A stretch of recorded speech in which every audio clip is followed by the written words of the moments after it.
Bawat sigarilyo ay nakakapinsala sa iyo.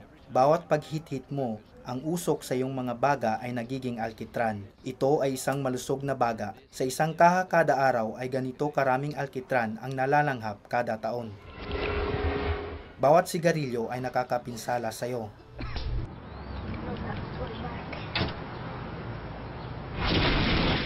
Bawat sigarilyo ay nakakapinsala sa iyo.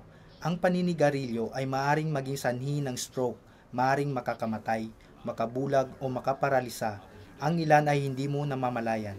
Ito ang resulta ng mild stroke sa isang maninigarilyo edad 38, bawat sigarilyo ay nakakapinsala sa iyo.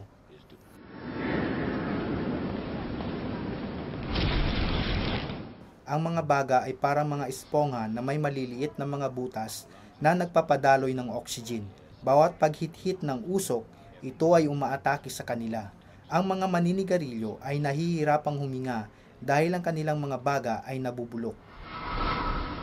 Bawat sigarilyo ay nakakapinsala sa iyo. Bawat sigarilyo ay nakakapinsala sa iyo. Ang mga kemikal mula sa usok ay napupunta sa iyong dugo at maaaring sumira sa mga ugat sa loob ng iyong mga mata. Ang paninigarilyo ay isang pangunahing sanhi ng ganap na pagkabulag. Bawat sigarilyo ay nakakapinsala sa iyo.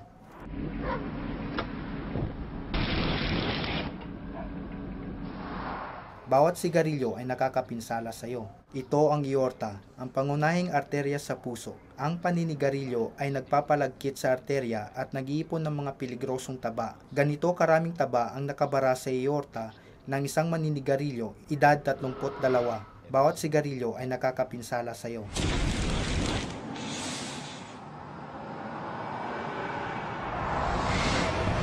Bawat sigarilyo ay nakakapinsala sa iyo. Natagpuan sa bagong pagsasaliksik na inaatake ng usok ang isang gene na nagpoprotekta sa mga selula ng baga mula sa kanser. Isang sirang selula lamang ang pinagmumulan ng kanser. Bawat sigarilyo ay nakakapinsala sa iyo.